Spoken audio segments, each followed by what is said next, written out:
नमस्कार मित्रांनो, Maharashtra biofloc fish फार्मिंगमध्ये आपलं स्वागत आहे. अनेक जणांना हा प्रश्न पडतो की ब्लोअर जे आहेत, एअर ब्लोअर किंवा side channel blower, ring blower याची फिटिंग कशी करायची. तर त्या संदर्भात हा व्हिडिओ सर्वांसाठी खूप महत्त्वाचा ठरणार आहे. तुम्ही व्हिडिओमध्ये बघू शकता की जी शेड जे बनवलेलं आहे त्याच्यासाठी जी कैची लावलेली होती त्या कैचीवरतीच आपण ही फ्रेम बनवलेली आहे. 3 HP ब्लोअर तुम्हाला व्हिडिओमध्ये दिसत असतील.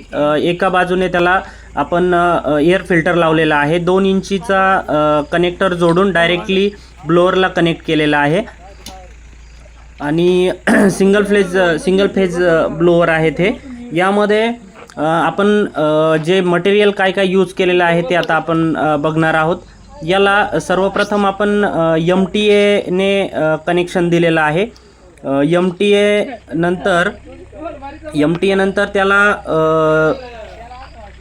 एक युनियन 2 इंचीचा युनियन आपण जोडलेला आहे.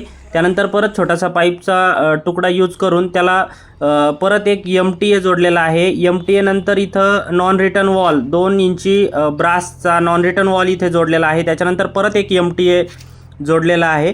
त्यानंतर एल्बो लावून पुढे हे एकत्रितपणे आपण कनेक्ट केलेलं आहे.